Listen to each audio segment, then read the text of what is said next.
All right. Are we live? I always like to make sure that we're streaming. All right. Well, we are. So that's a good thing. That's always a good thing, Tony. Hey, it's the busting my balls over here, huh? Oh, man. So, we're going to talk about this airplane. This airplane is truly something that it's perfect for training, perfect for low flying, like a scenery, to check out the scenery, to look at the scenery. Right now we're in Vancouver, I think north of Vancouver Islands, heading up north. So we're gonna test this airplane. We're gonna do some low flying, and this is C170B Cessna. This airplane is just perfect for scenery. You know, like if you're in Alaska, this is probably the most used airplane, like to get you to point A to point B. Because in Alaska and some parts of Canada, even though they have roads, but there's parts of Canada and Alaska where there's just no roads, dude. They don't have any roads. So you just have to either take a boat, go through the river, or in some cases, instances, you have to take an airplane. So this is more like a bush plane for the outback, to check out the scenery. Uh, and I think Carenado Carenado has designed this airplane. The detail's pretty good on it so far. I like it. I like the detail. It's very identical, as a matter of fact. It also comes in with your, GPS, and it comes with a tablet, which actually most of these planes, doesn't matter how old they are, from what I understand, they have a tablet, which is pretty cool. Oh, you can even show the pilot. Oh, that's cool. Co-pilot. I don't know if we can do that. Let me see. Ready for taxi. Ready for takeoff.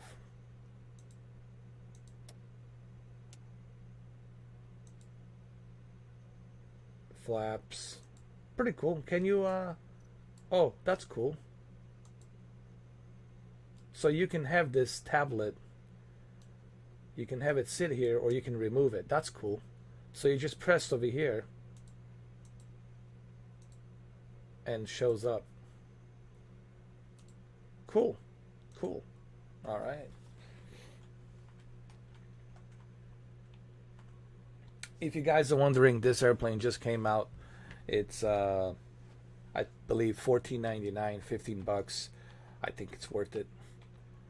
I have total of like 58 airplanes, so I'm like pretty much all set. What I like about this airplane is it's such a nice view.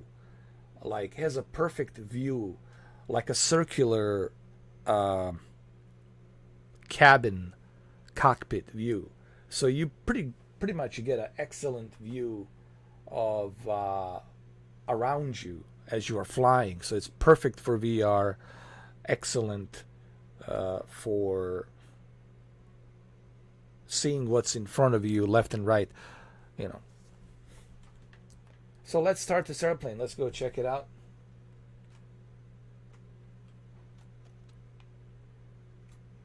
Hold on.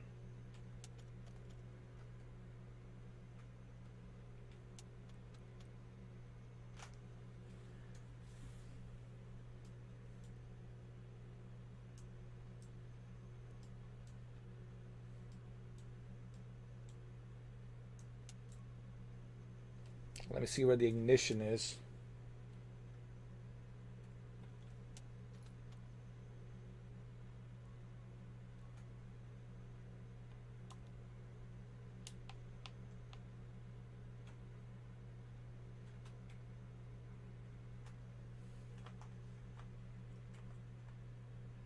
Ignition should be right over here. I think this airplane also will be available on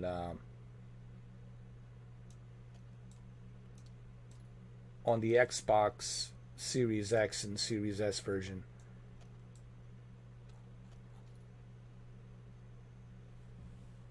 Alright, let's see what's going on.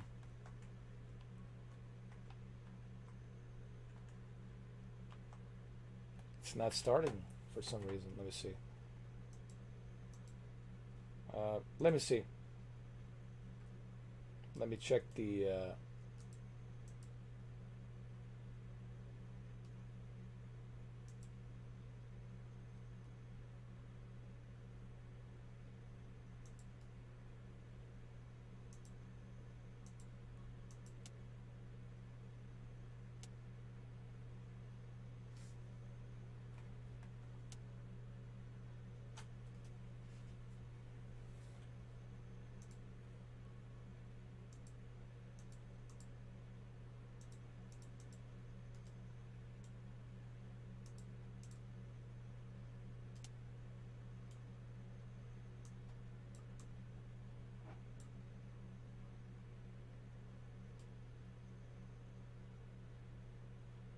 I think we might have to reset.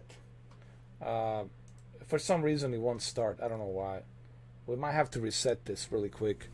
I don't know why it didn't want to start. I turned the engine on. I pulled the primer. Nothing's happening. So let's see what's up.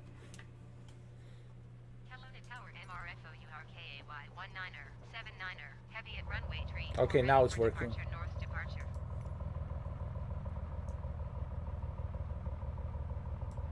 Let's listen to the engine. You have to remember, this airplane just got released. Just got released.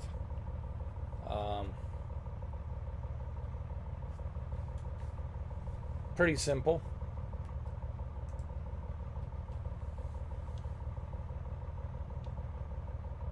Oh, let me pull the throttle.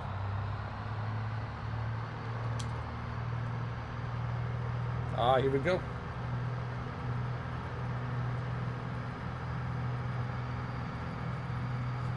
Oh, this will be great for low-flying scenery.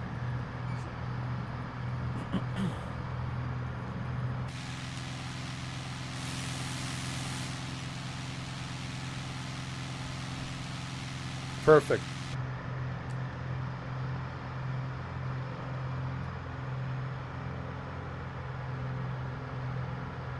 So we're in Canada right now. I chose specifically Canada because it's perfect for sightseeing, you know, scenery. This airplane, you can go up to 14,000 feet. Let's adjust the trimmer just a little bit. The altitude. Just, there we go, trim it.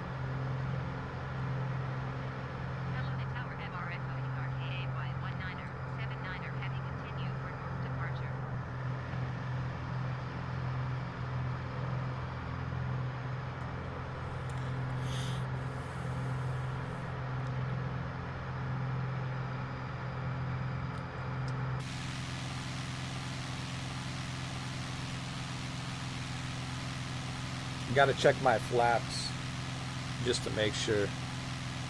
These are your flaps right over here. Make sure they're intact. This airplane, it's 14 bucks. Pretty good deal for 15 bucks. You get two types of C170. It's a joy to fly this, man. A perfect view on the cockpit, man. I love the cockpit. It's perfect. Has the circular, almost like a sphere,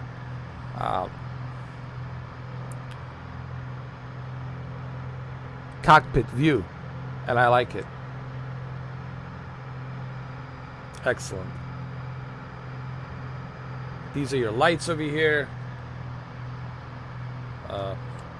You can adjust them, I guess. Cool. Oh, that's cool. We got some more lights here in the back. Alright. Cool. Pretty good job with in detail here. I love it. There's a flashlight over here. Let me see if it works. Oh yeah, it works, dude. Perfect. And also you got lights over here as well.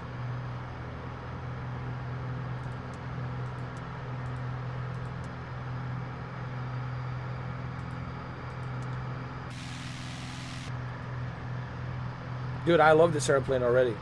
This is perfect for low flying. I wonder what you guys think.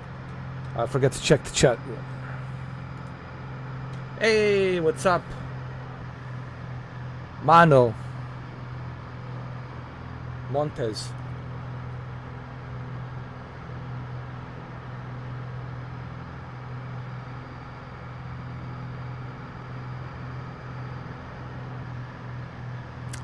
What are you talking about? What trick?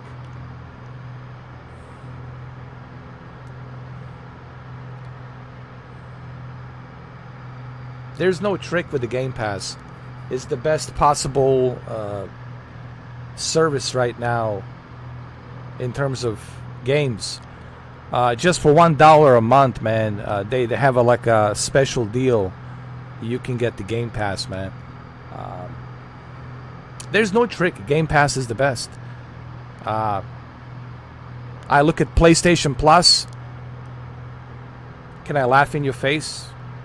Really? For all you PlayStation fanboys? I look at PlayStation Plus. I want to laugh in your face. How ridiculously stupid PlayStation Plus is. It does nothing for you. Game Pass is the best. Forget the rest. And you guys, I know there's a lot of you Sony fanboys coming here, but let me tell you something. You guys are missing out. I have a PlayStation. I have both of them. But you guys are missing out. So there's no trick, my friend. No trick. It's just common sense. What's better? What's better in terms of you saving money? Game Pass, for sure. Instead of paying $75 for some Returnal game you're never going to play ever again.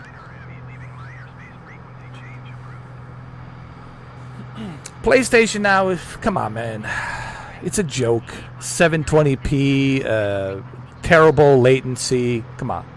They need better servers. Stadia is whooping. It's mopping the floor. Technology that... Look, I don't want to turn this live stream into cloud, game services, but Sony needs to upgrade their PlayStation Now. 720p looks ridiculously stupid. The bitrate, it's... I don't like it, dude. PlayStation Now needs to die, and something else needs to come. Sony needs to just kill PlayStation Now. It's terrible, dude. It's terrible. With a 720p and a low the terrible latency. Terrible latency. Takes a long freaking time to load up.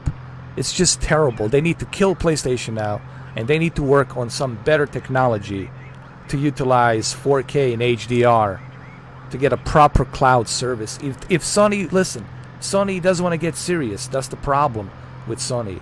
Sony doesn't want to get serious.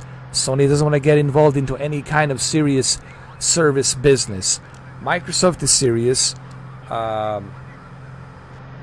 Look what they're doing with the xCloud. Look what they're doing with the Game Pass. They're serious.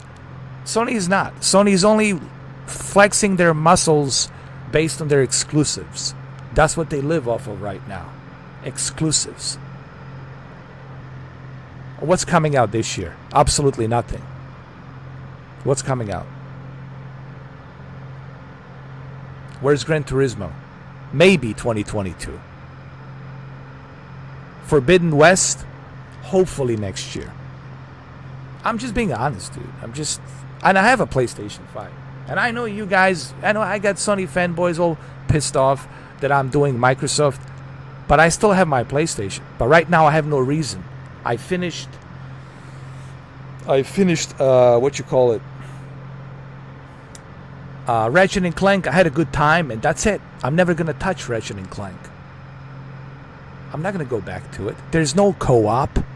There's no multiplayer. There's nothing for me to go back there. And Returnal, it's out of the question. You would have to pay me $50 an hour to play Returnal. So the only thing that I have that I can look for this month in terms of PlayStation 5 is Formula 1. Why? Because of the haptic feedback and the adaptive triggers. And I want to see how they utilize the Formula 2021 with the dual sense controller haptic feedback. I think it's going to be a great... I think the Formula 2021 will be the best experienced on PlayStation 5. So that's like the only thing that I can think of right now.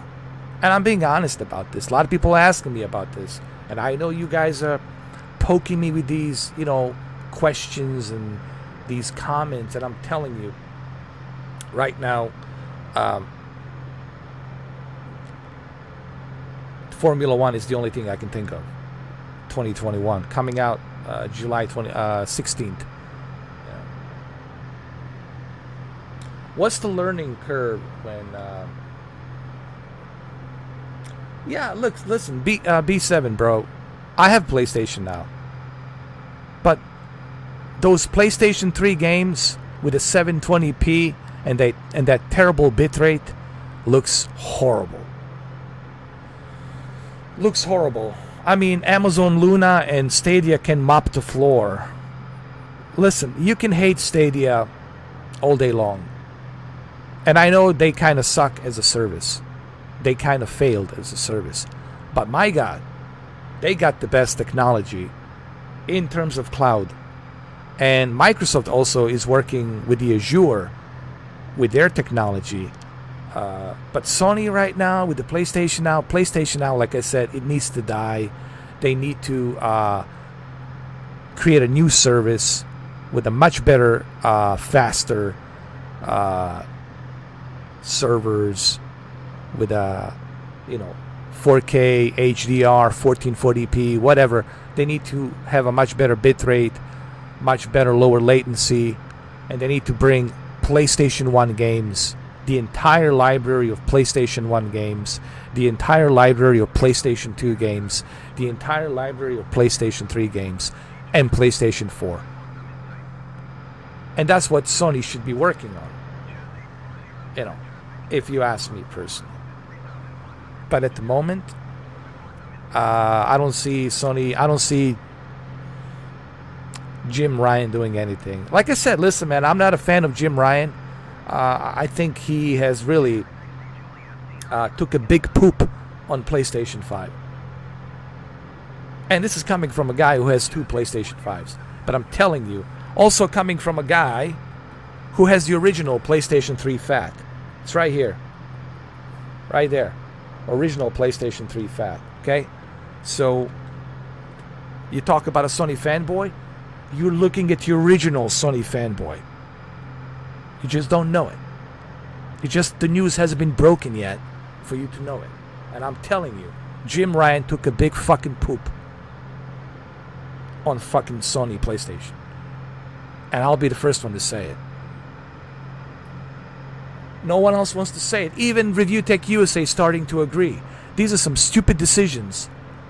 Cross-gen games. What's the point of buying a PlayStation 5 if I can play it on the PlayStation 4 Pro? It might be checkerboard. It might not be, fully native 4K. But who gives a shit? I still get to play Forbidden West. I still get to play Gran Turismo 7. I still get to play Ragnarok. I don't know. Disappointed, man. Disappointed. And I have 2 PlayStation 5s. You know that. But it's taking a back seat because right now I have no reason until Formula 2021. If Sony gives me a reason tomorrow to start playing something and they surprise me, you gotta go play this in beta. There's this exclusive Sony game. Dude, I'll jump on it right away. But right now, Sony's not doing a diddly shit. Other than Ratchet and Clank and Returnal. Am I gonna go back to Returnal?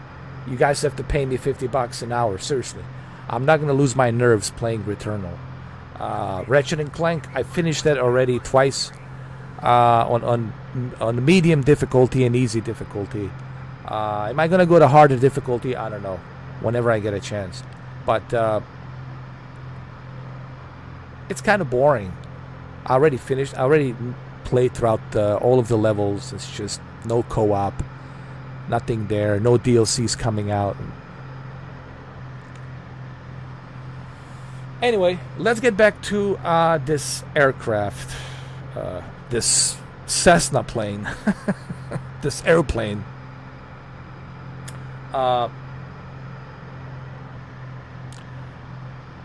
They don't have an A-10 Renegade Warthog. I don't know if it's going to happen in the future.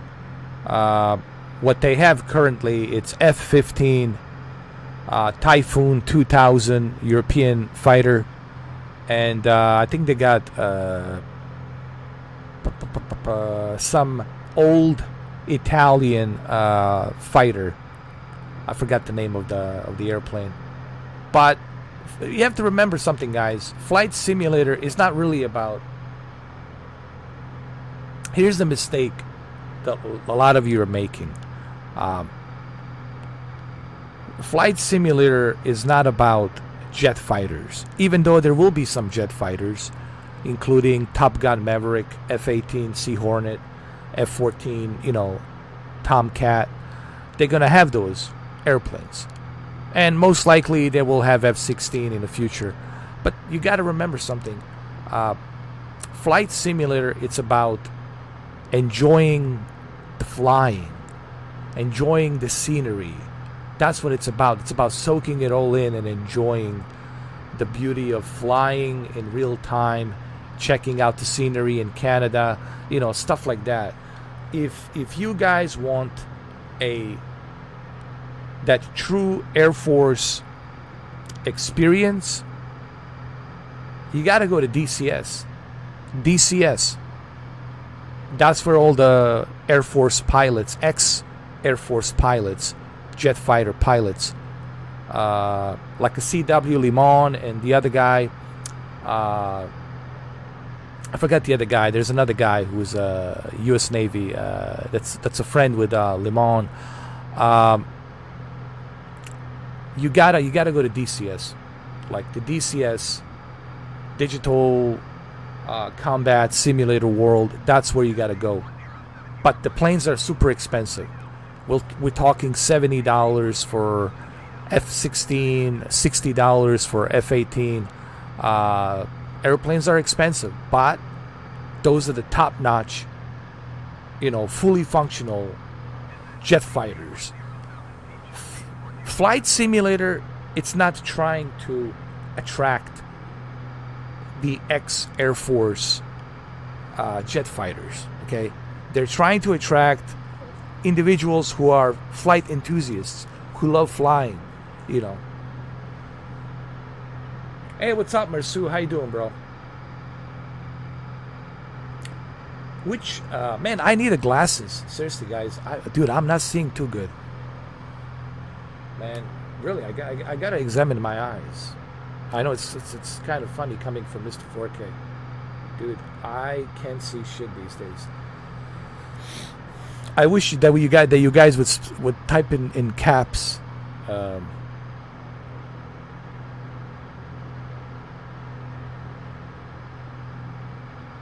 Marcel, yeah, Carenados they're pretty good actually. They got Seneca 5, but the Just Flight just released a turbo, Piper Aero Turbo, 6-cylinder Piper Aero Turbo, man, which is freaking amazing. So let me show you a little bit around this airplane so you can check it out and see it a little bit better. By the way, cheers, guys. I got my mineral water, guys. This is from Bosnia. This right here, this mineral water. This thing actually, it's a natural mineral water that's dig up from like depth of 150 to 300 meters with enriched minerals, and this is good for your to cleanse your bowel movements, to cleanse your system. It's very healthy for you, man. It has a lot of magnesium as well. Highly recommend that you get this and import this and buy this. I know it's expensive, but it's pretty good for you, man. It's very healthy than that bullshit water that we were drinking.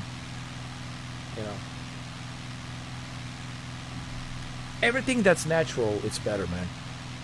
Holistic medicine is the best medicine. How do you think people in Costa Rica live longer and they stay healthier? I have a couple of friends who live in Costa Rica. They stay healthier because they're using holistic medicine. They have good shamans. Same thing in Brazil, in South America. It's about using holistic medicine. Is the natural medicine, plant medicine, and that's how you keep yourself healthy. Everything that comes from nature, it's always better for you. That's all man-made.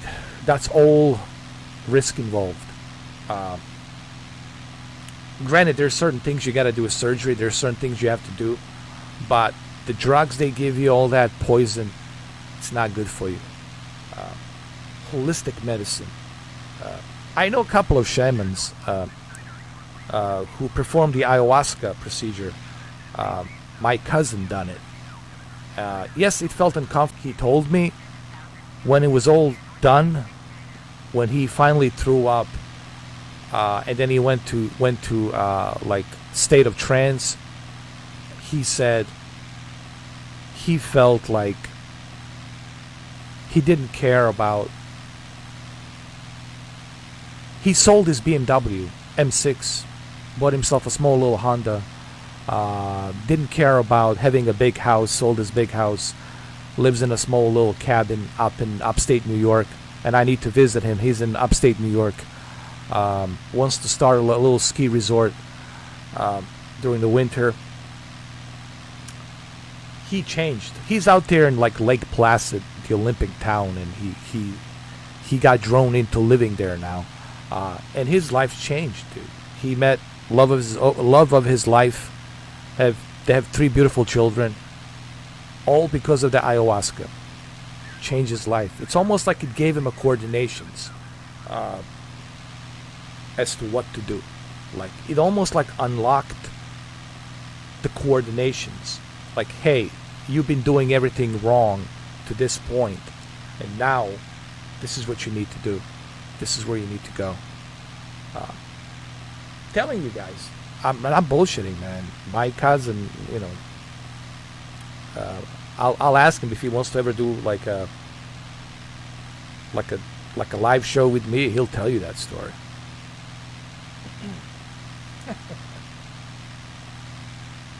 I think I might have to visit him. Probably, maybe this November. Might go up there when it's snowing. Take a flight from here to Albany, and from Albany, rent a car, drive up there. So anyway, let's talk about this airplane. This is perfect for like sightseeing. Right now we're in Canada, like Pacific Northwest Canada, and look at the view that this plane gives you. It's perfect.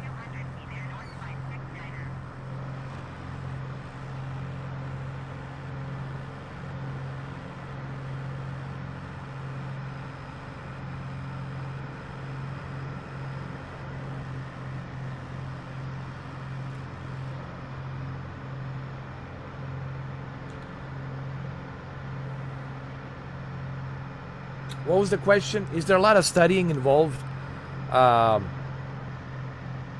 by flying these airplanes? Well, it depends on you. Okay, here's the deal, Joe Biggs. The Microsoft Flight Simulator, it's not forcing you to do a cold and dark start. Cold and dark meaning that you have to start everything realistically. You have to turn on the battery. You have to check your, mixtures and go through all that jazz. You could do that with every airplane. You could cold start, but they're not forcing you to do it. You can just press CTRL shift, and you can start turning on the engines and you can start flying. So what Microsoft Flight Simulator is doing is they're giving you the option how you want to fly. If you just want to pick up a controller and start flying like I'm doing right now, you can do that. If you want to do it realistically, you also have that choice. So they're not forcing you to do it realistically. And I think that's the cool thing about Microsoft Flight Simulator 2020, that they're giving you the options on how you want to do it. And I think that's why you guys will appreciate Flight Simulator. Hopefully that answers that question, Joe Biggs. Like I said, man, I'm having a difficult time reading. I need to figure out the way to get the chat bigger. Like, I need the chat to look bigger. Like, can I do that? Honestly, can I make it bigger? Let me get a pop-up chat. Let me bring it over here. Oh, there we go. Right here, dude. Right here. Thank you. Right over here. That's better. I'm getting old. I mean, I'm not fucking kidding. Sorry for the language, but man,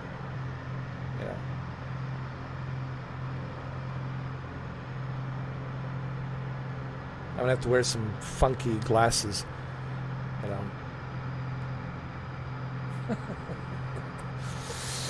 It is what it is, man. I'm getting old, but there's no excuses. Like Jocko Willink says, you got to get it back in there. You have to start working out.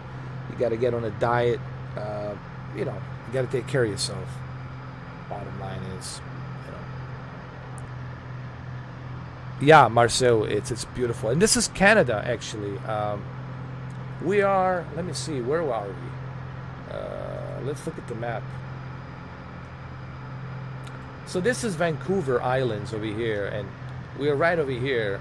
I forgot the name of the town here. You probably know it.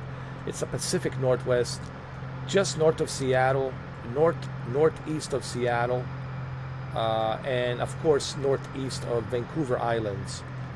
I'm sure I'm like in a place where there's like tons of Sasquatches. And yes, this is 60 FPS, by the way. There will be tons of videos regarding Flight Simulator July 27th. There's going to be tons of videos. Everything you need to know about Flight Simulator on Series S and Series X. Live streams. I'm going to dedicate like a marathon for you guys.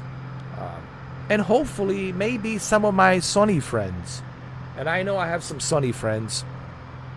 I have tons of Sony friends. PlayStation friends. Who might consider at least Series S. Like, you don't have to go all out, You don't have to go all out Series X. Why don't you start with Series S for $300? Or maybe you can get it for like $200 or $250.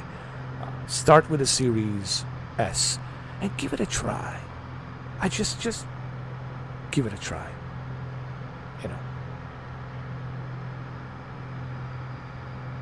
I'm not saying you should stop playing your PlayStation 5. You can still love your PlayStation 5, but give Series S a chance and just give this a try. Just give it a try. See what you think. You're still on 1X. Well, Marcel, you're going to have to upgrade to Series S because, unfortunately, it's only available on Series X and Series S, meaning that you will not be able to play this on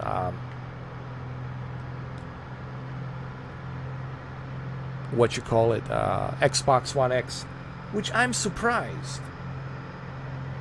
I'm kind of shocked that they're not doing that. Xbox One X, it's fairly capable of doing 1440p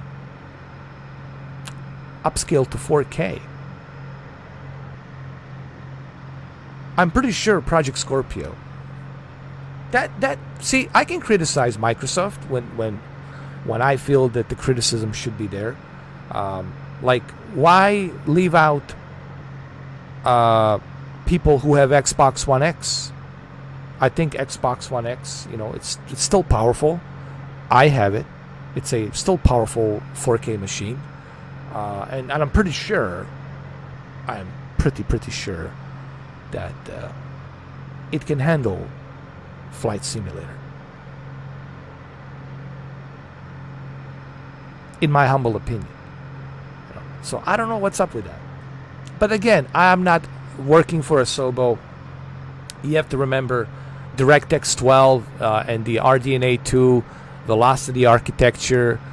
Maybe they cannot really, maybe they tried. Maybe honestly they tried and they couldn't run it properly on the Xbox One X. This is like a crisis, honestly. This is a new crisis. It's like Fabio says, there's a guy on the Twitch, Flying with Fabio. I watch the guy all the time. He's a pilot and instructor from Ohio. And even he said, this is like a crisis. It's a new crisis. Can you run this? Maybe, honestly, Xbox One X cannot do it. Maybe, I don't know. Maybe it's true.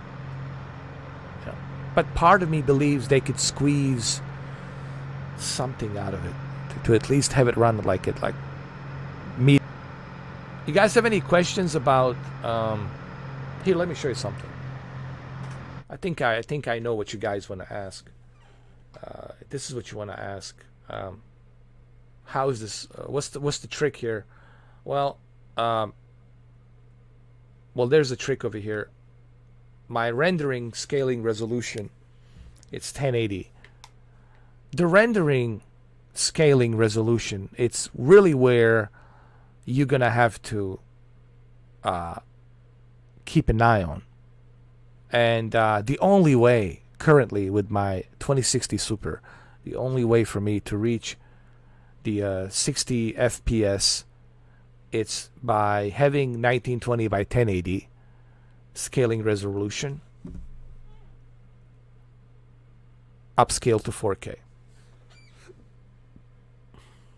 Now I know you're gonna ask me, but Mr. 4K, why does it say 3840 2160 here?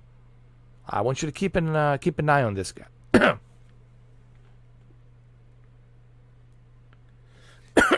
Sorry.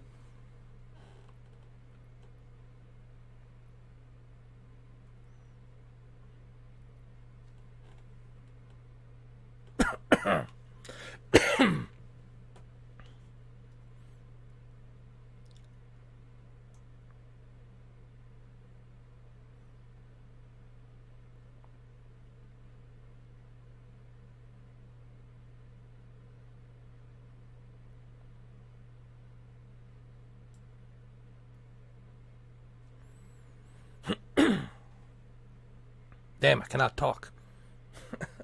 Something went in my throat. All right. Why does it say 3840 by 2160 here? Well, this is your output resolution. This is where your monitor, your television that supports 4K, will output that support resolution. This right here is your software, your 3D game that's rendering at 1080. So when you hear the words like checkerboard, Jesus Christ, cannot talk. When you hear the word like checkerboard, when you hear the words upscaled, this is what we're talking about. Okay, this is basically what's happening underneath the hood of these PlayStation 4 Pro games, Xbox One X games, and even Series X and S and PlayStation 5 games. The output, it's always going to be 4K. Okay? So when they say 4K, we have to ask them, what do you mean by 4K? Is it upscaled? Is it checkerboard? Is it some kind of dynamic resolution that's upscaled to 4K? What are we talking about? So remember, this will always be like this. Whether you're using PlayStation 4 Pro or Series S or Series X or PlayStation 4 Pro, you're always going to select the output to that monitor, to that 4K monitor, or to that 4K television that you have. So you're always going to have to look at the full screen resolution of that panel. This is what's important, your rendering resolution. And Digital Foundry talks about this all the time.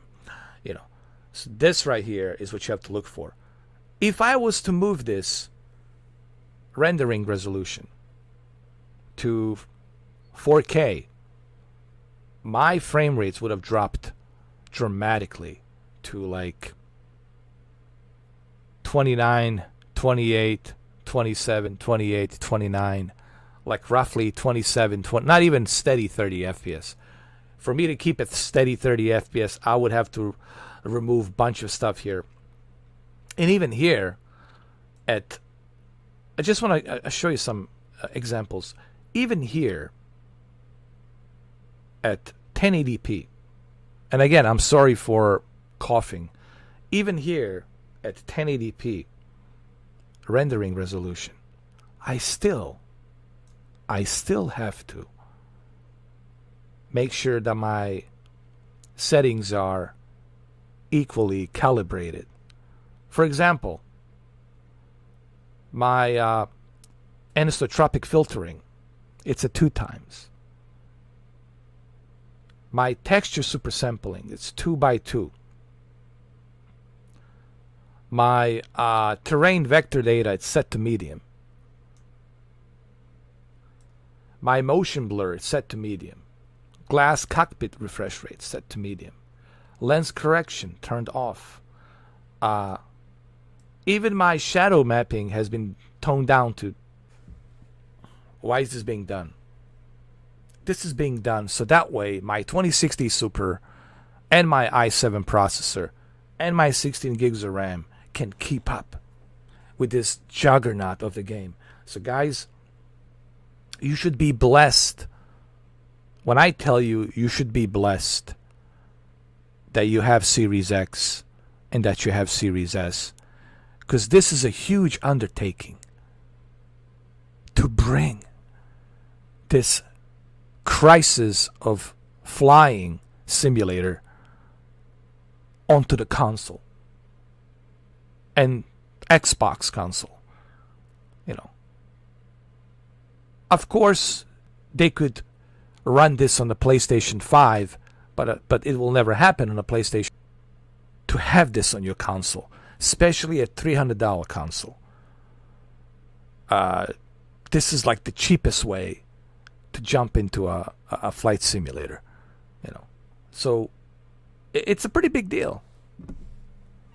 Because even on a very high-end PC, this is still,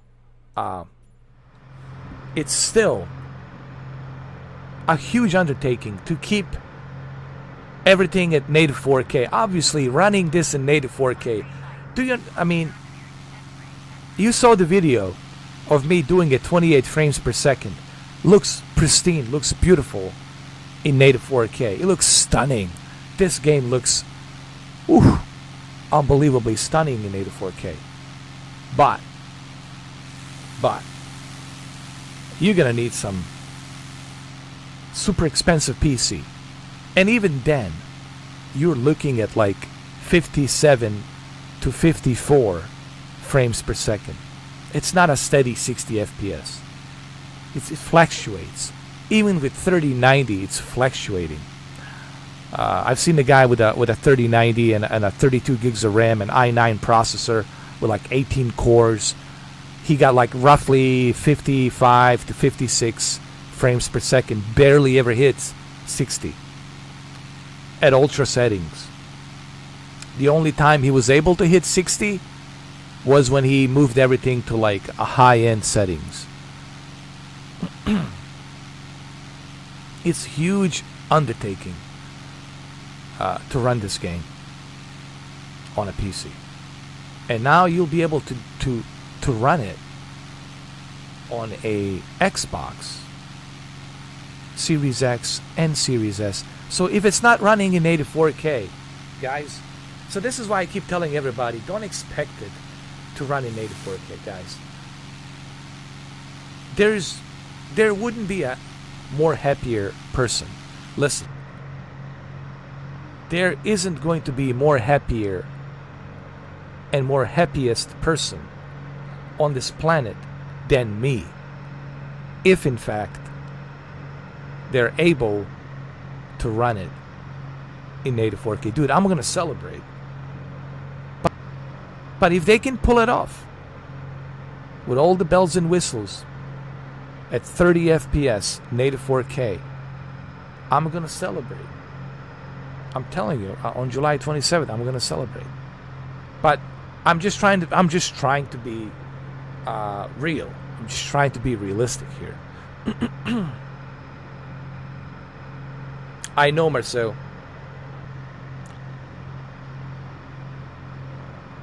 But you know what's interesting, Marcel, and I know you know this, my Canadian brother, this is the very first time. I don't know how many people realize this. This is the very first time that in history, in 40 years, since Microsoft Flight Simulator started, in early 80s, since, today, since 1980s, 1982, 1983, or whatever, or was it 1984? For 40 years,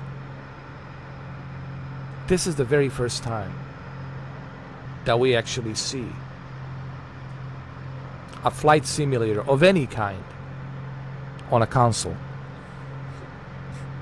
And it's a pretty big deal. It's a pretty big deal. Let's get some rain over here. Let's see how this thing runs with rain.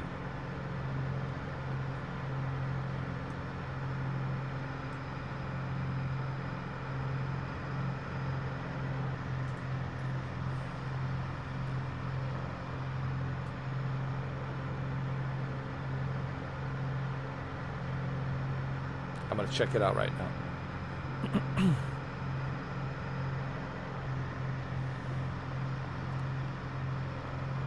I'm going to go right through here. Let's see how well it handles the rain.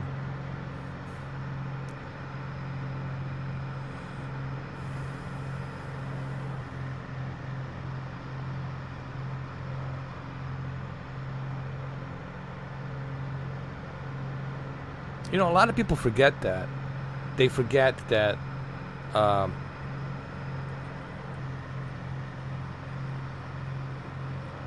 this is the very first time ever that we get to have a flight simulator on a console.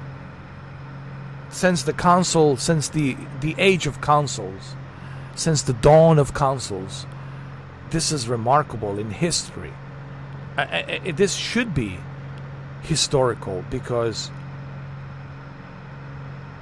people just don't realize the only way to have any kind of simulator is in terms of flying was on a PC.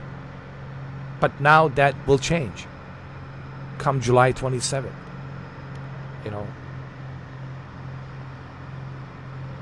And I think that's really what the big deal is. I think that's why people are so excited, because this has never happened on a console. Remember when the first time a first-person shooter came out on a console? That was a big deal. Like, oh, we got Half-Life, we can compete with PC. We got Halo, we can compete with PC. That was a big deal, man. In 2001, like, we were like, people who own a console were like mocking the PC guys. Like, hey, dude, all you Unreal Engine, all you Unreal Tournament Quake guys, check this out. All you Unreal Tournament Quake guys, check this out. We got Halo, right? And I know Time Splitters was on, PlayStation, Time Splitters, but you know what, man? That was a big deal. Halo coming out, making its debut on Xbox console. That was a huge, big deal, man. It was very successful. People forget that, man. I don't, because I lived through it.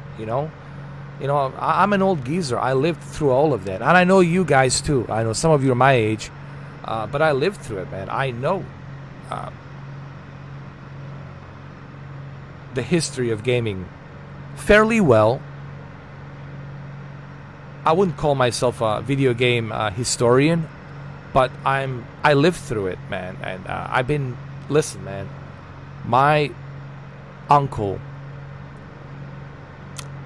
my father, and my mother, we used to go to my uncle's villa. He had a huge villa back in the days in Bosnia, and it was like 1984 during the Olympic Games over there in Sarajevo.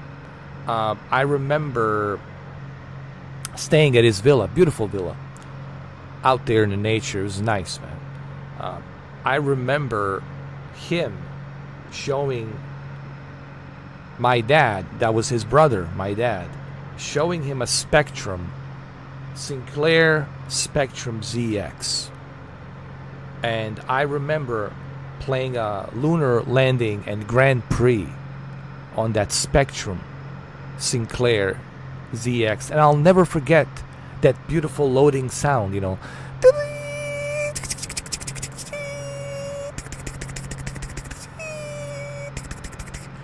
loading up, and then system ready, let's go. Playing it, man, on that little tiny keyboard, man. A little tiny keyboard. And a tape. There was a tape, you had a keyboard and a tape. And you have to use a cassette to load up the data, to load up that software. And that's how far back I go, bro. So if you guys want to know a little bit of history about me, that's how far I go back in terms of video games.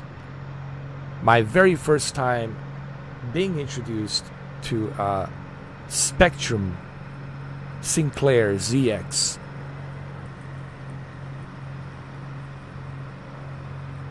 Well, there you go, Marcel. And after the Spectrum, excuse me, after the Spectrum Sinclair ZX, I was introduced by my cousin Amr, to a Commodore 64. It was around 1986, I believe. Commodore 64, and he had the same principle, had a cassette, and Karate Kid, man. I remember playing Karate Kid endlessly. I remember playing the Frogger, and of course track and field. Also, I got introduced in 1987 to playing a Predator on a Commodore 64. Paperboy, oh my god. My cousin, he introduced me to a Paperboy, playing a Paperboy on the Commodore 64.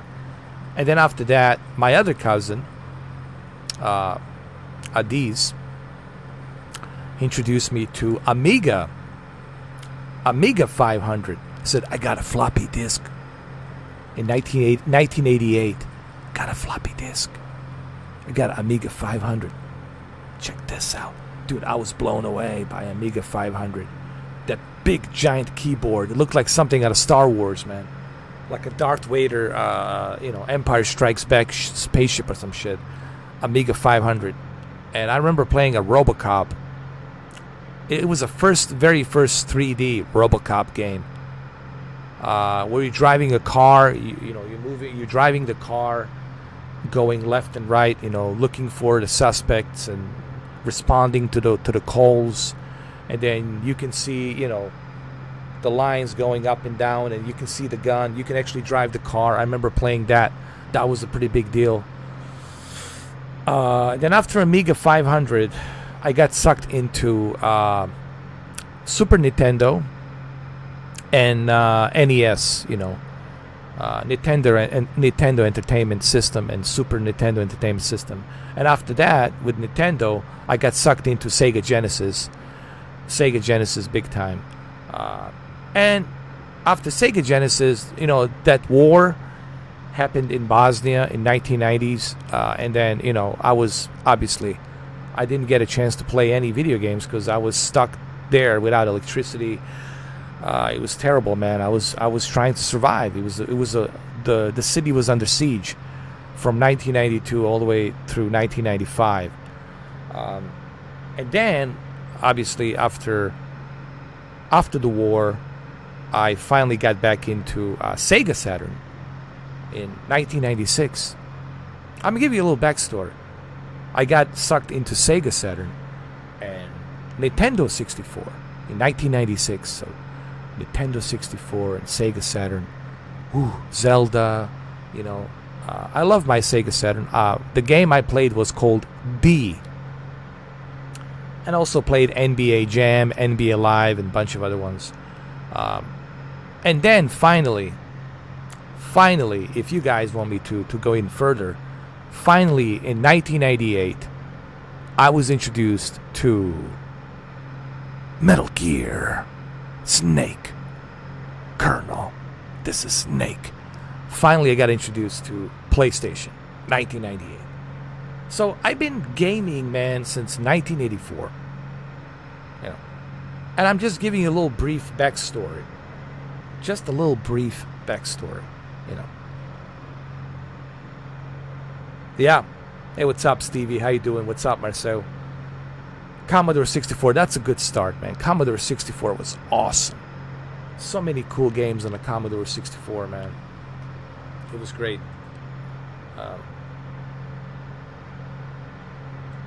It was amazing.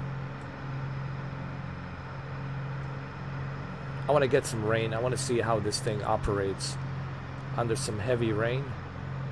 We'll get some rain over here.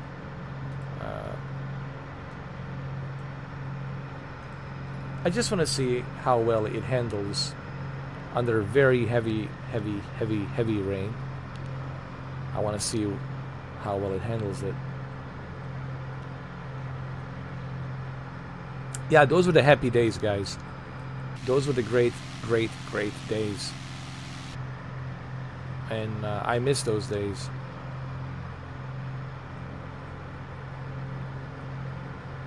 By the way, I think I should talk about this. Very important. If you're going to be using a controller, which I'm using at the moment, and if you're asking me why you're using a controller, it's because my Thrustmaster is not working properly. All I have is a Thrustmaster. I don't have a yoke. I tried to get a yoke. It's all sold out, man. Cytec, Logitech yoke, it's sold out everywhere. They're going to have another shipment maybe in August. And I already signed up Series S controller, or the Xbox One controller. It's important that you have, you see right here, this is my Mr. 4K Smooth Ride calibrated, custom calibrated sensitivity. You have to make sure that your sensitivity is properly adjusted. Make sure that your dead zone is all the way to the 0. Make sure that your sensitivity is down to -74, and your left and right it's to -61. This is very important because sensitivity is going to be the key thing when using a thumbstick, left and right. This is going to be the key thing for you to have that proper levitation of your craft, to make sure that the craft it's being properly pulled to the left, almost like trimming it to the left and to the right. So you don't want the sensitivity to be too high. That's why a lot of people lose control when they're flying, because their sensitivity is all screwed up. So sensitivity, it's very important that you customize this, and that's what I would recommend that you do. And find that smooth, sweet spot for you to control the aircraft. And you can save it, the profile of that preset, and use it. And you see it right here. You see how smooth that is?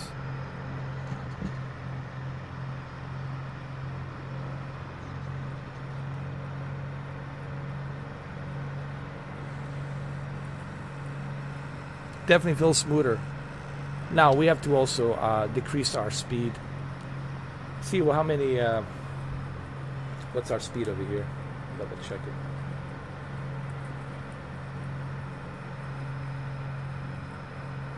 We're going up at 160 airspeed miles per hour. This is also important. Your trim. Make sure you trim your airplane. Okay, this is very important.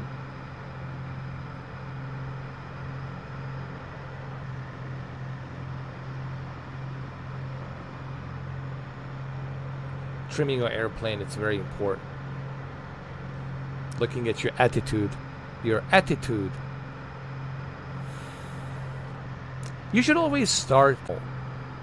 Don't start with something big, like a DC-6 or a Boeing 737 or 747, or if I made a mistake, I apologize, but I think it's A32 Airbus. You want to start with something small. That's what I would recommend.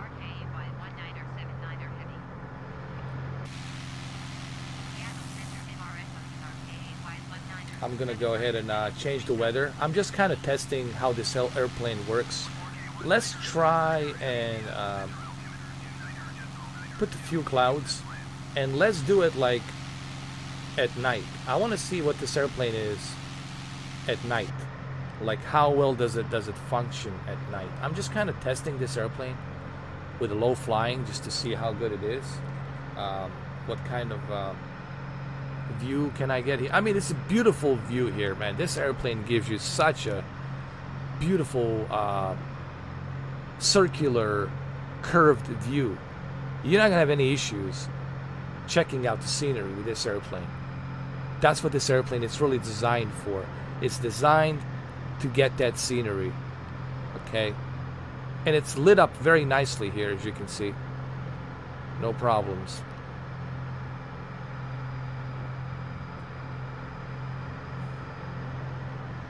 If there's a specific location that you guys want me to test this airplane, please do let me know. Hey, what's up, Racing Bros? Yeah, if you guys want me to go to a specific location, please do let me know. If you want me to test this airplane at a specific location that you want me to go, let's go check out that town. There's a small little town over here. But like I said, if there is a certain location that you desire for me to check it out with this plane, I'm more than happy to do it.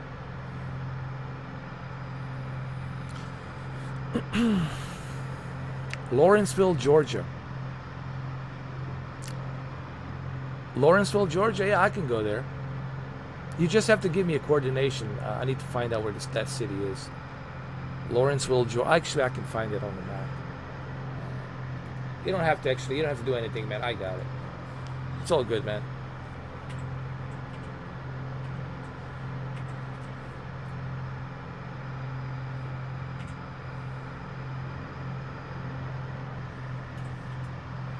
I got it, brother.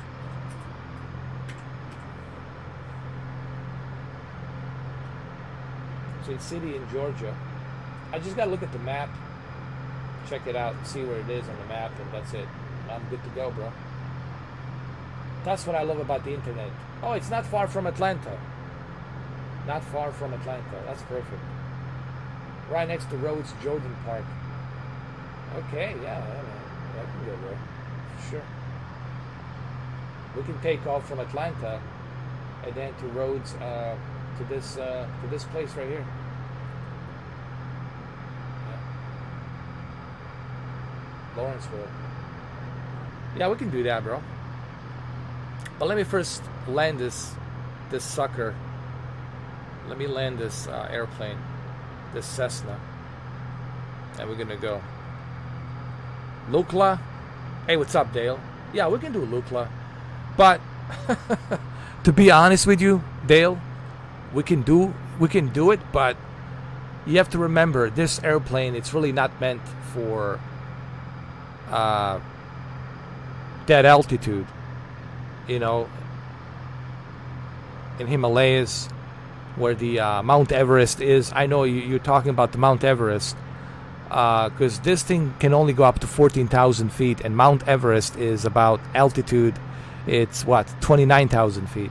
But we can kind of go around that area a little bit, you know. But first we're gonna go to Georgia.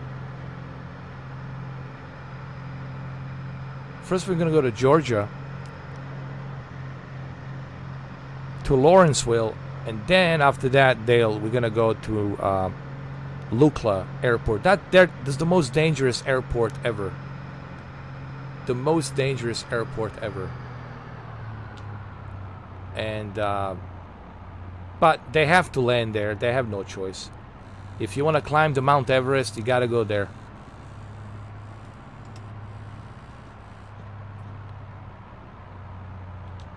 Let's see. How successful are we gonna be? Hold on to your butts. Hold on to your butts, guys. This is gonna be dangerous.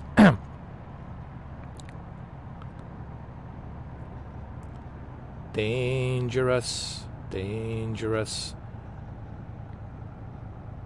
Come on, come on, come on, come on. Oh! Alright, we made it, guys. We made it. We made it, bro. Alright, let's pull it right over here, right over here, right over here. Right here, next to the Uber, right there. Okay. Let's go ahead to the Lawrenceville, Georgia. And then we'll do, after the Lawrenceville, Georgia, we're going to do a Lukla. But I have a feeling I'm going to crash on Lukla because of that altitude. But so let's go to Atlanta, Georgia. Because it's right there. It's right next to Atlanta.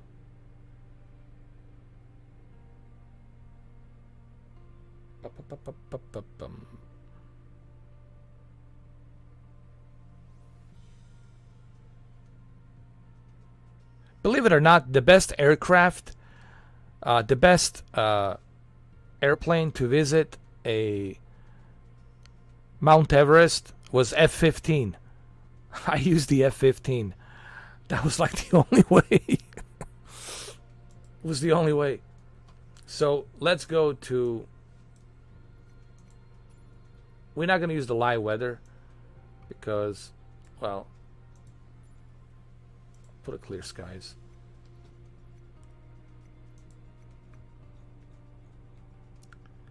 So Georgia.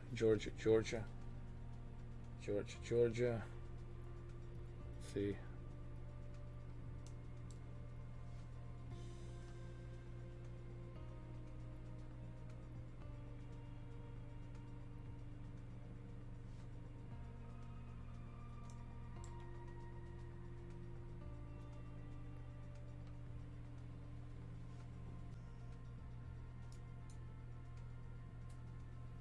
So it's just right of Marietta. It's right over here. I think it's in a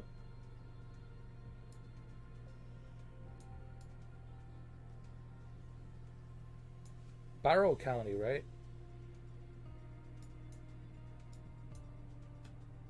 Jordan Park. Let me see.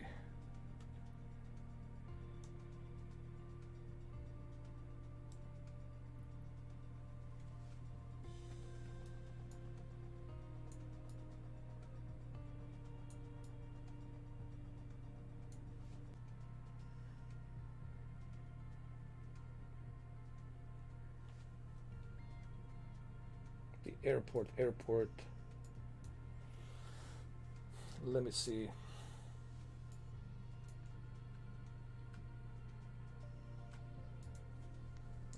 Airport.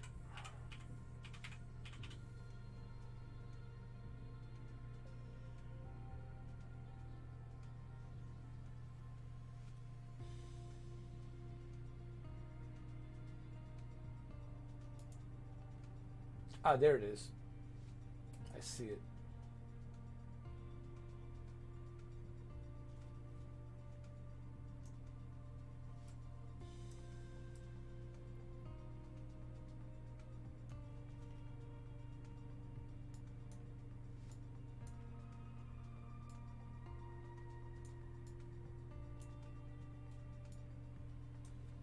Is it south of Jackson County? Hold on.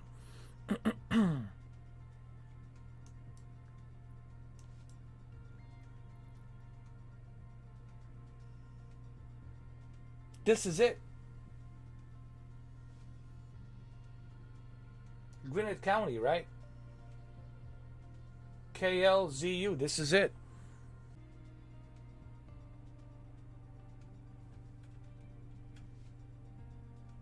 There's a Rabbit Hill Park right over here. I guess we can go over here to Gilmer Memorial. We can go over here and just kind of travel around here. Yeah. We can go a little bit north. Check this Gilmer Memorial. Like fly around here a little bit. Yeah, let's do it. Found it, man. That's the beauty about the internet. It's impossible for you to get lost. Maybe in the 80s or, early 90s when you have to read the map. You have to look at the map, right? Use a flashlight, look at the map. Those are the old days. You don't need a map to open it, look at it, because everything's there, man. Technology, I don't know how people get lost when they're traveling across country. Like across the United States, like how do you get lost, man? It's like everything is there for you, all the coordinations, everything's there. Like it's impossible for you to get lost, man.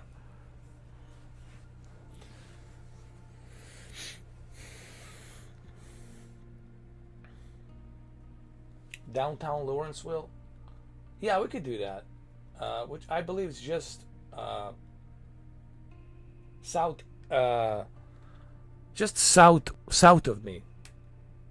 Yeah, we can do that. Yeah, we can do that.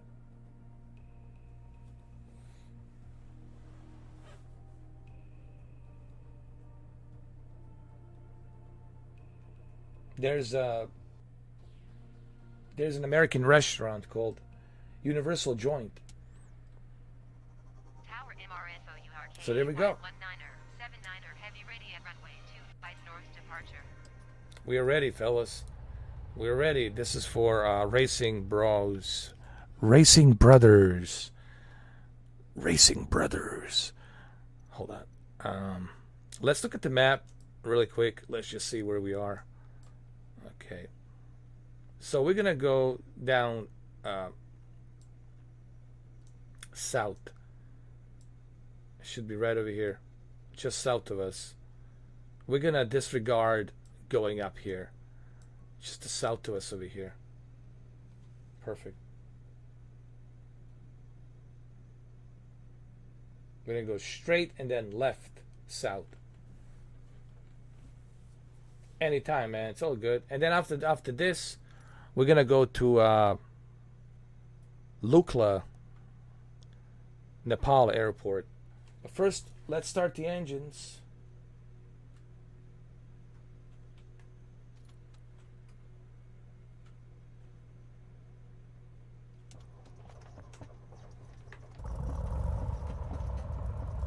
Okay, let's get a good position over here. Get a good view. Position our camera, because we want to have a good view, man. We got to be able to have a good view here, so we can see everything good. That's it. I think this is good right here. So we're gonna go straight up and then make a left, go south. We can't miss the downtown. It's right there. Here we go. Here we go, fellas. Here we go, guys.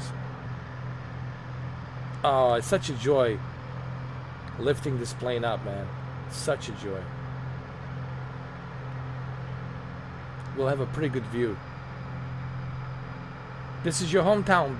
This is your hometown, man. In Georgia. There are Appalachian Mountains in Georgia. Appalachian Mountains, they spread from Georgia, right? Northern Georgia. Western part of Georgia. And they spread all the way throughout South Carolina to North Carolina and then Virginia. Western Virginia.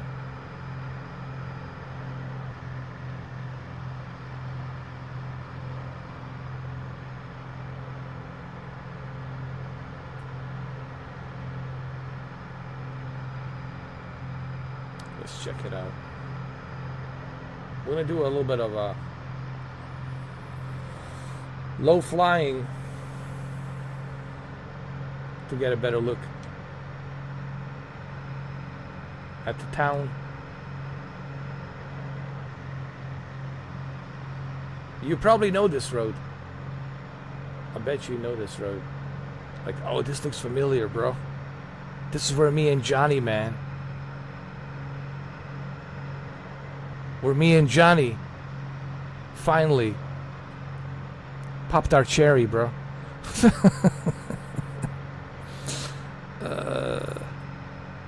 Let's see what this is.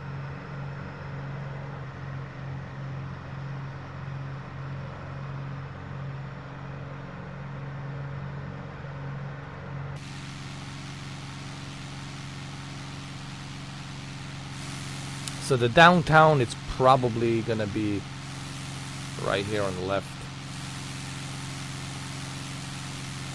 Right here on the left.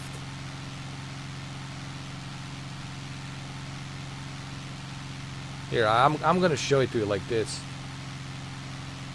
I want you to see it like this. I think you'll get a better appreciation looking at it like this.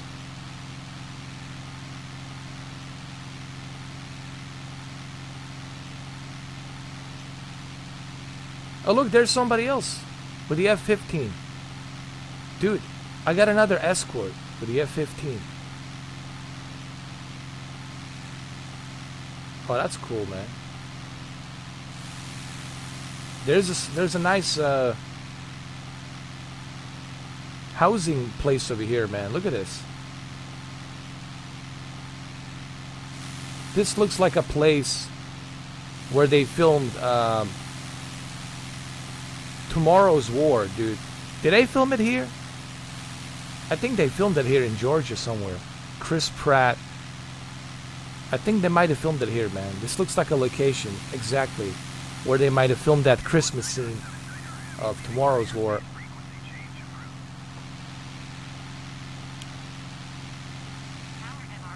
Oh, you at the Western Carolina Regional Airport, Andrews? Nice. Carolina, that's North Carolina is the truly the birthplace of aviation, right? So North Carolina, it's the birthplace of aviation. That looks so real, man. Even I'm like looking at this like, oh my god.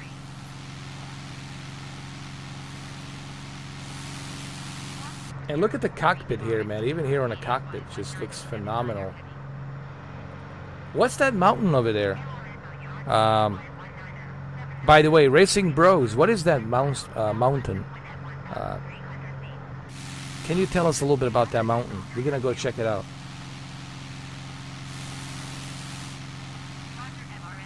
Look at these beautiful. This is a beautiful town, man. Lawrenceville, man. This is beautiful, man. Buying a house here, this is beautiful. See, I would have never known that there's such a beautiful little town called Lawrenceville,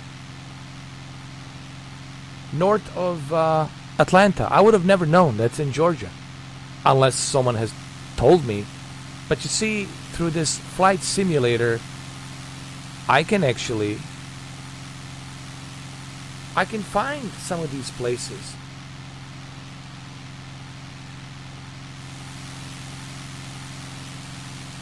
This is beautiful, man. It's beautiful. Look at these houses. This is beautiful. Beautiful. Let's make a little loop around it. Fishing over here. Dude, fishing. Oh, dude, look at this lake. Love it. Love it, love it, love it.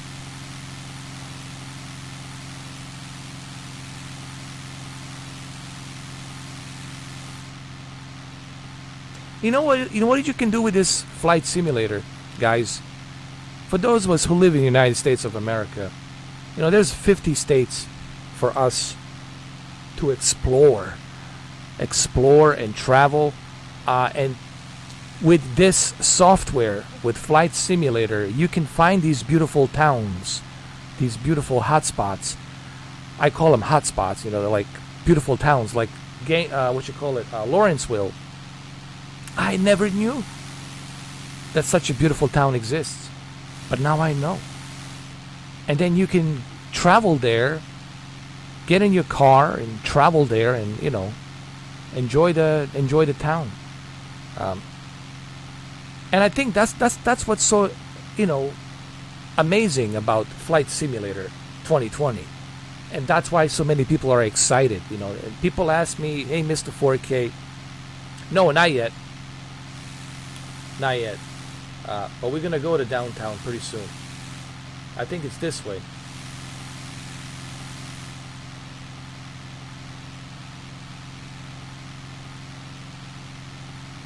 I think this road, right? This road right here will take us there. There's a church over there. Look, there's a church right there. And there's something else here too. They're working on something. They're building something over here.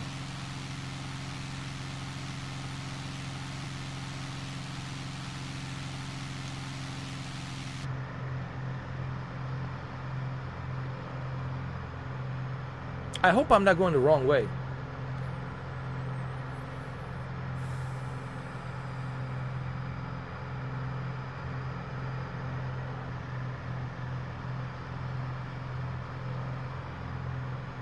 Let me see.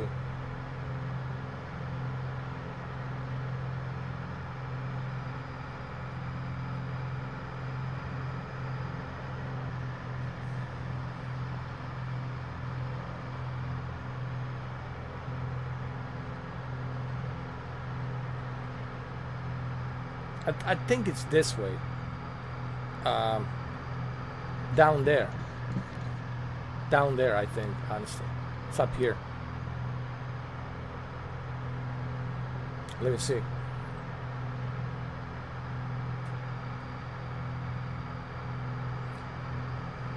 Now, does the downtown has like big buildings and all that, like skyscrapers?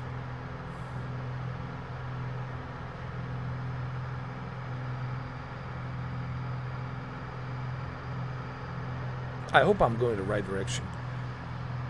Look, there's a danger bird over here.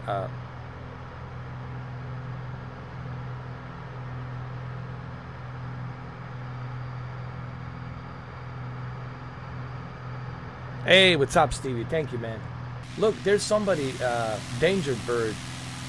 It's flying an F-15, I think. I think he's flying an F-15. Let's see. Yeah. Dude, is that an F-15? What is that? Danger bird. Whatever airplane you're flying, that's pretty good. Is that an F-15? Wow, what is he flying? Oh, he disappeared. I thought maybe it was an eagle striker. It's small. Is it south of the Stone Mountain, or is it like?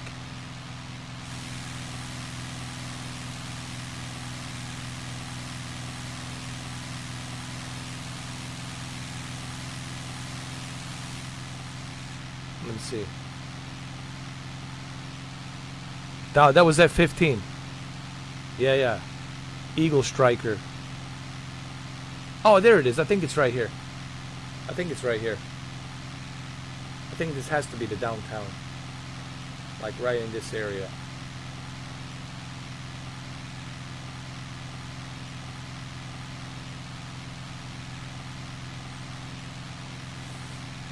Let's get a little bit... let's go very low. I want to go like super low. So you guys can see it better.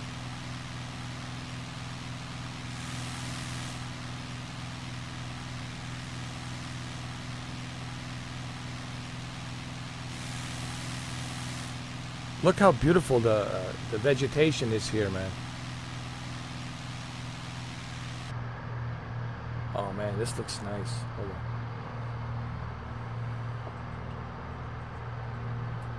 This looks beautiful, dude. Look at these houses over here, man. You can see the UPS truck. No, it's not a UPS. Some 18-wheeler.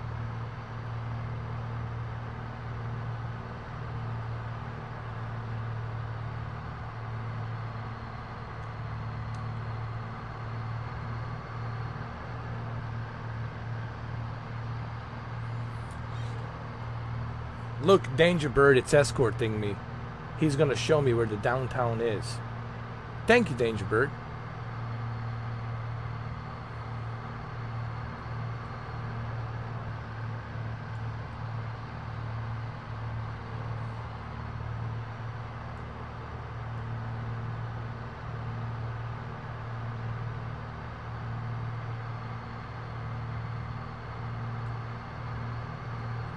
I think Danger Bird's gonna show me. Oh, you lost too? Oh, Dale, that's you, bro. Danger Bird, Dale, that you. Oh my God. I think this is downtown. I think.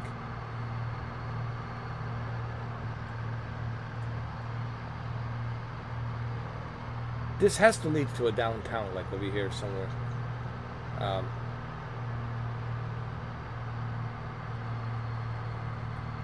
I think.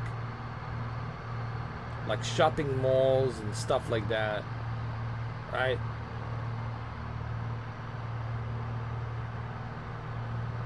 It's a beautiful small town, man. I like it. You know? I like small towns, man. Honestly. I love it more than... I'm not a huge fan of big cities. I'm going to tell you right now, guys. I'm not a huge fan of big cities. I love small towns, man. Like small town like Asheville, North Carolina. I like that. You know. There you are. There's Danger Bird. So this has to be downtown. It looks like some kind of a hospital here.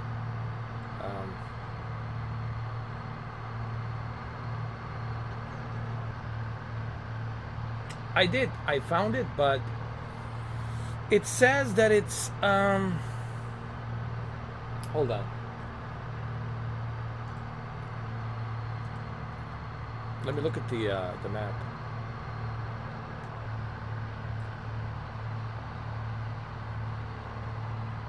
Let me see. KATL.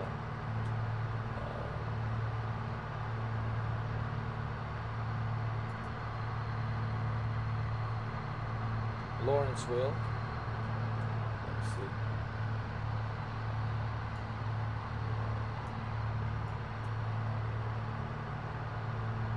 Hold on. Winton County Airport. So this is where we are. We're right over here.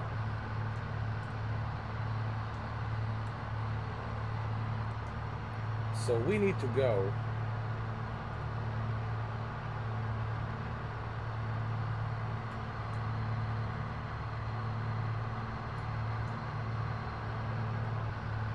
we need to go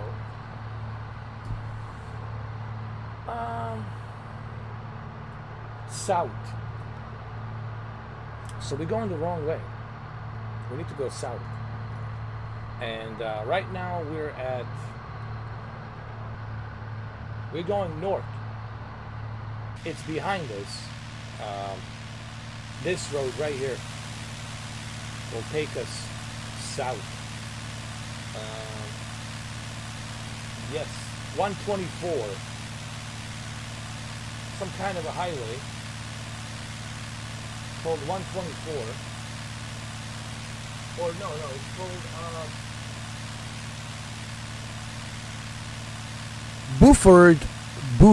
Buford Drive. Or is it? I almost thought it says Butford Drive, but it's a Buford Drive. Buford Drive. So Buford Drive will take us downtown. So I believe this is the Buford Drive. University Parkway. This is University Parkway, right? So Buford Drive should take us south. And I believe this is the Buford Drive right here. This has to be it.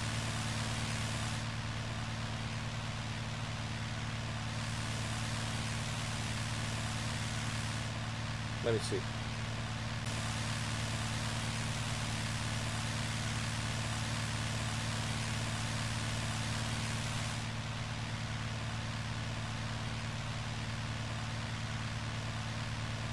Yeah, I think so. So we got to turn right.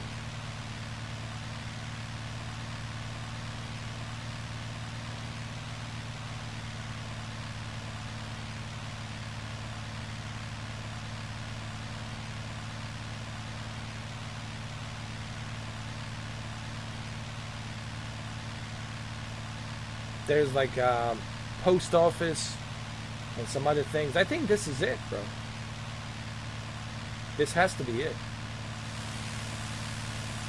The Buford Drive. There's a Best Buy. Look, there's a Best Buy. Is that a Best Buy? There's a dealership here. Yeah, this has to be it.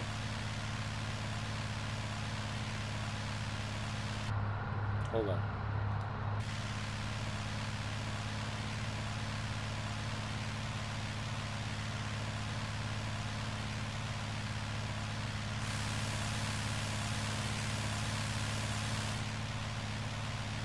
A lot of shopping malls.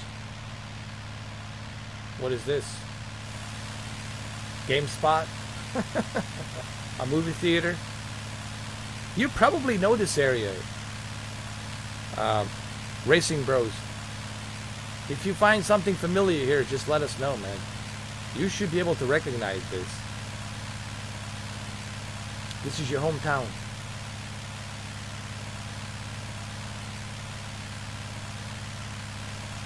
I mean, looks pretty real, huh?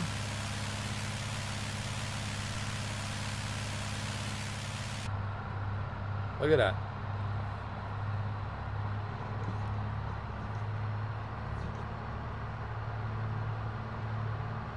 There's another road over here.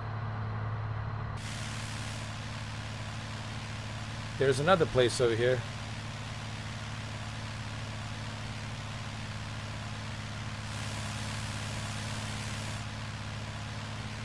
Does the downtown has like a big buildings, you know? Because it says, oh, I think there it is. I got it. I think I found it. Oh no! Oh no! Oh my God! Oh, I lost the control. Oh no! Mayday! Mayday! Mayday! Hold on. Let's do it again. Mayday, mayday, mayday. Let's restart. I think I found it, man. It's south. It's just south of the airport. I found it. It's south of Gwinnett County. Gwinnett County, not a country. Jesus Christ. What's wrong with you, Mr. 4K? Gwinnett County. Airport. It's just south of Gwinnett County Airport. I got it. I think I see it. I saw it in the distance. They have some buildings, some up high rises, but not like nothing too crazy. Kind of like Asheville, right? It kind of looks like Asheville, North Carolina, right? Western North Carolina. Asheville has some buildings, but nothing too crazy like skyscrapers, right?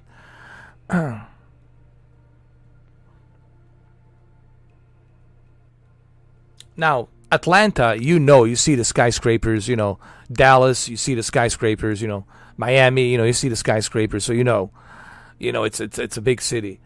But I'm gonna go south. We're gonna take off from the airport, and then we're gonna go south.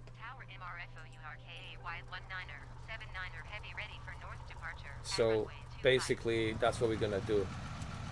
We're gonna take south. We're gonna take, and here we go.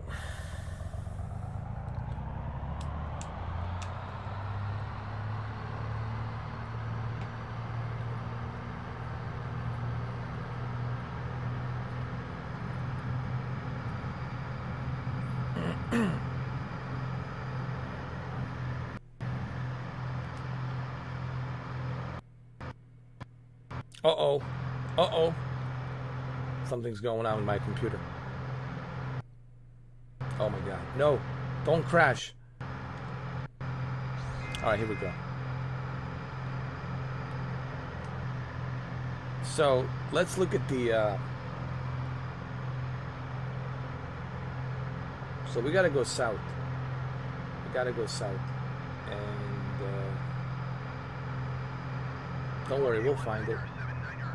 Ah, there we go, right there, south. South.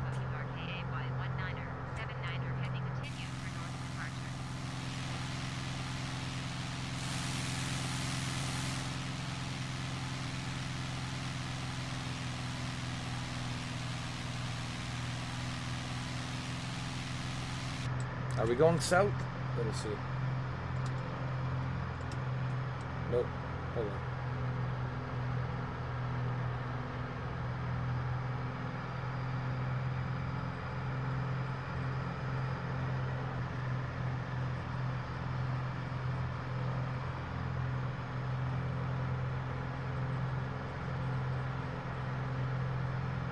This is north. You gotta go south.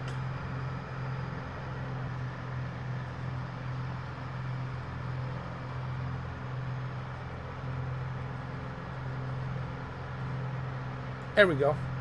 Perfect. Right there.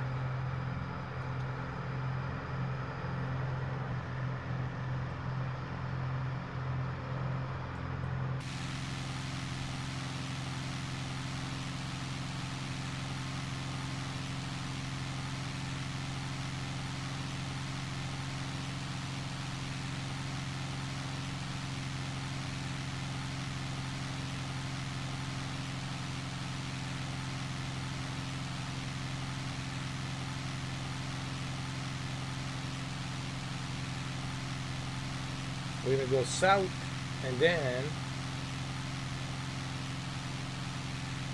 we're gonna go a little bit west.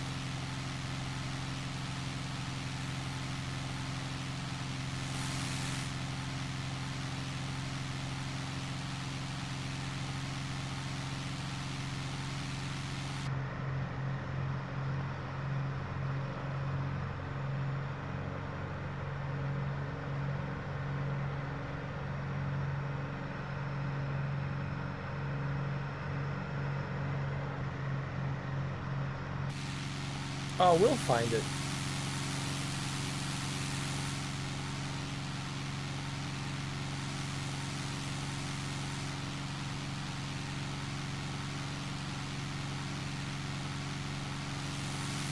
I think it's just southwest of us here, from the Gwinnett County Airport. Let's see.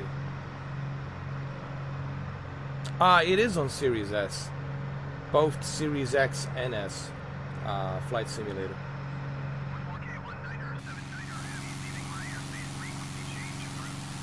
Oh, there's a danger bird. He's gonna join me. Here, I'll slow down. He can join me. That's Dale. Dale is here. He's gonna be on my right side.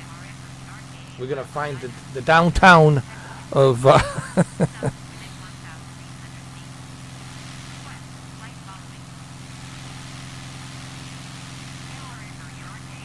Lawrenceville.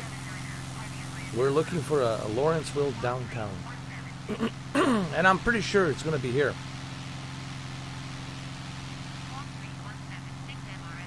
We're going to see it pretty soon. On our right.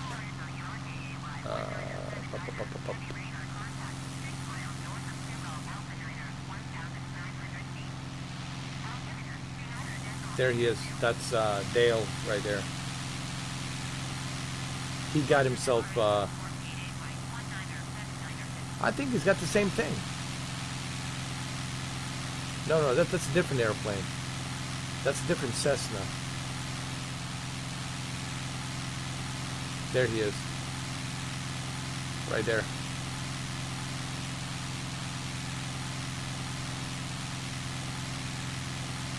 We got a nice formation going on here. Pretty cool. So the downtown should be here.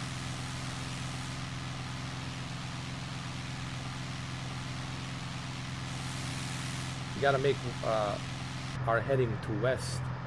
Let me see.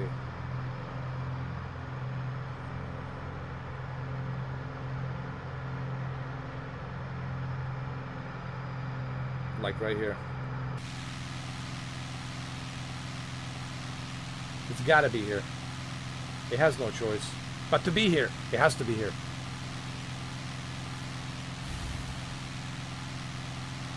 Hey, what's up, VR dog?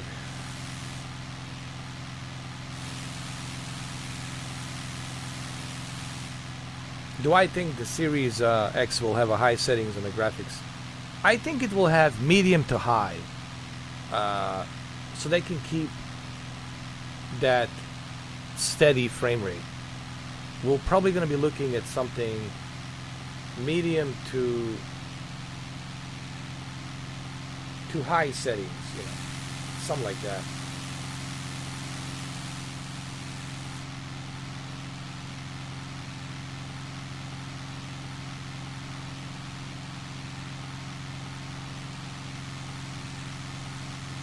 Hold on.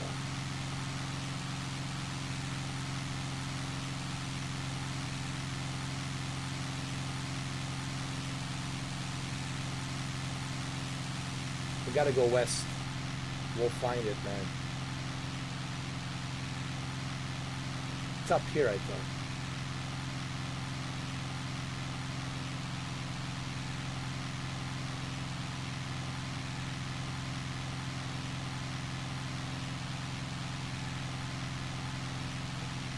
It's gonna look actually pretty darn good, man. But that's why I can't wait to try it, you know. Guys, that's why I'm so excited. That's why I can't wait to try it, because I want to see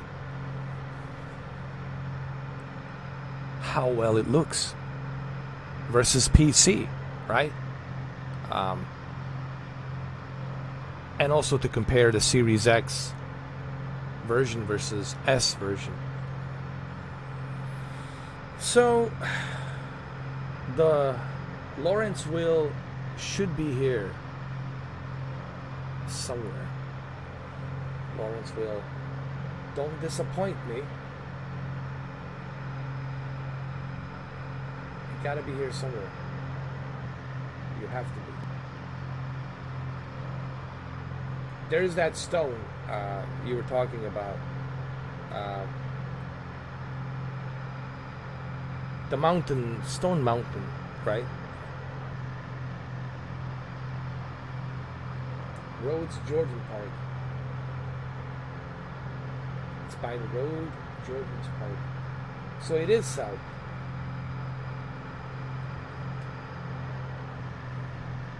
and we are going west and south, so it should be here. We're gonna follow this road. Oh, there's Danger Bird. We're gonna follow this road. I think this road will show us.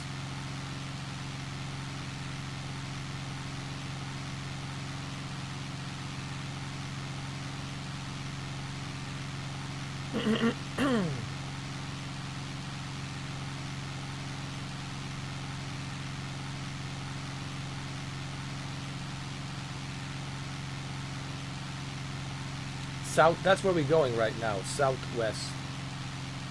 This is exactly where we're going. Southwest.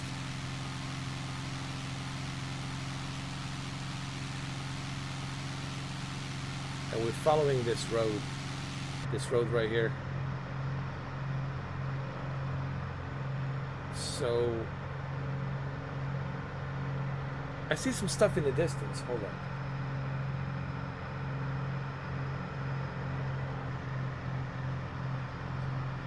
Wait. I think this is it, fellas. I think we found it. Look at this beautiful nature here, man. How beautiful this looks, man. Look at Georgia.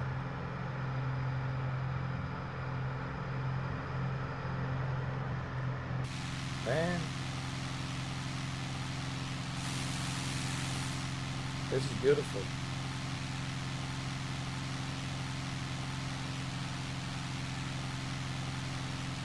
There it is. We found it, I think. This is it. This has to be it.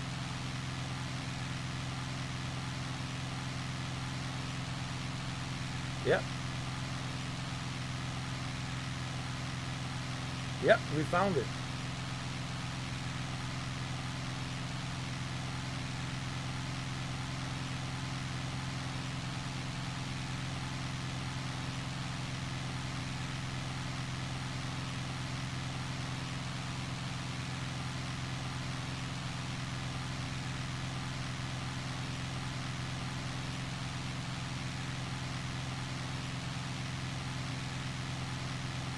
Wait a minute, this is not Atlanta, right? Fuck, I hope we're not going to Atlanta.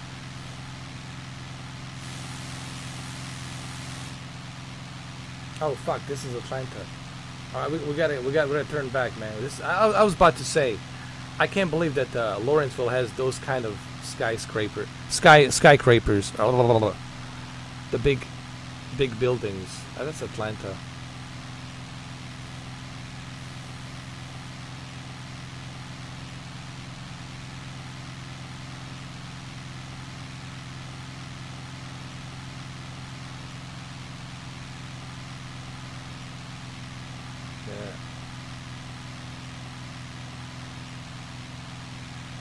But I think we've been through it, though. Honestly, I think we've been through it. I think that was it. You probably didn't see it, Racing Bro, but I think that was it. Those shopping malls and all that stuff. I think that was it.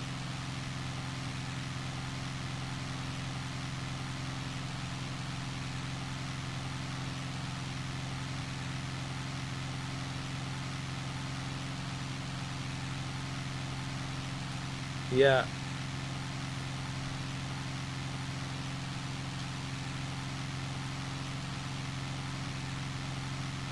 Syracuse, New York. We can do that after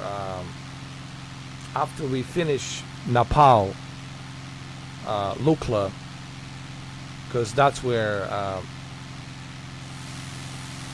Dale wants to go.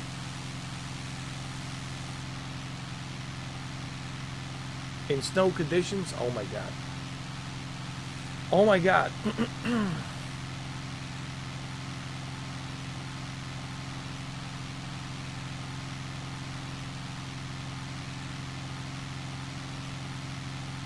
Hold on. I think this is it right here.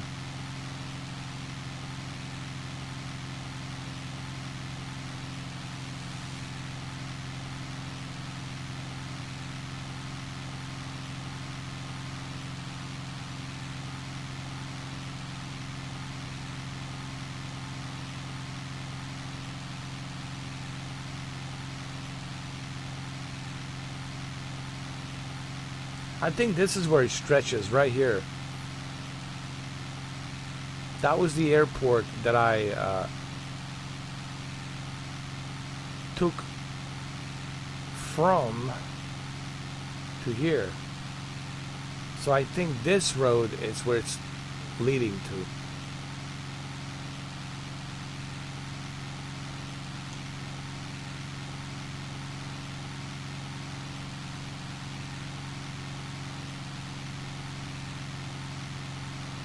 I already did that. Weird dog.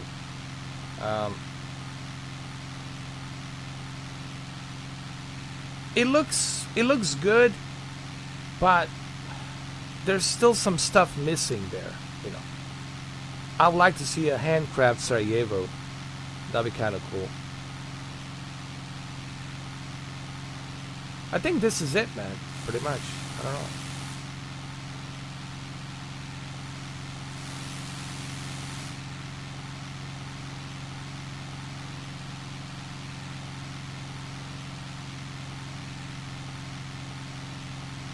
I think this road will take us to it.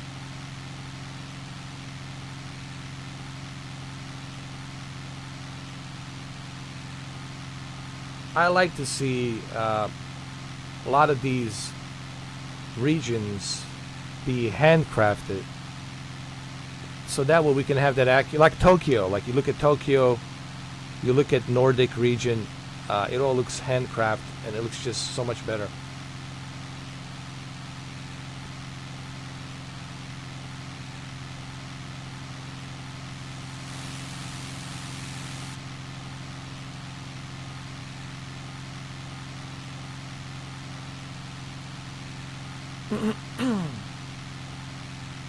Do you recognize any of this?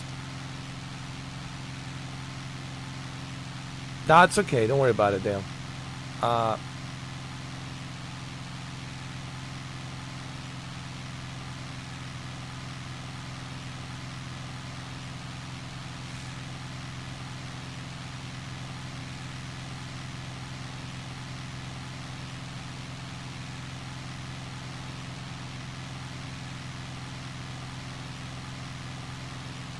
I don't know if you recognize any of this, but I think this is honestly the downtown, like all of these shopping centers and whatnot. I mean, I don't know. I've never been here. That's why I'm asking you, you know, racing bro.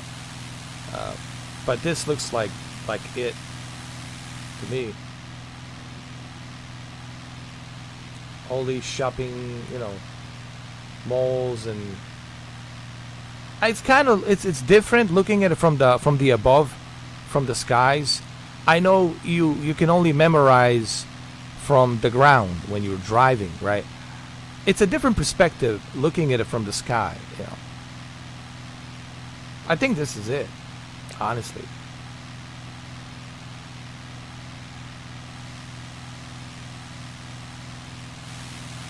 Yeah. There's Lowe's. Bunch of shopping centers here, and there's that stone mountain. I think this is it, man. There's that stone mountain, and this is all I can think of. And it's right next to the park. You know, this is the park, right? That's the park you were telling me about. And this has to be it, in my opinion.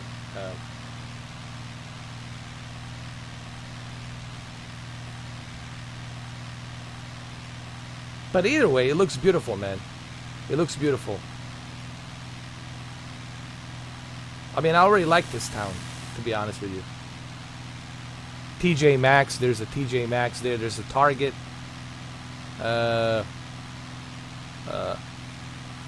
Some more buildings here. I don't know, is this a university or something? Or some kind of facility? I think this is it, though, honestly. And it's right next to the park. You know, I can't think of where else could they have it.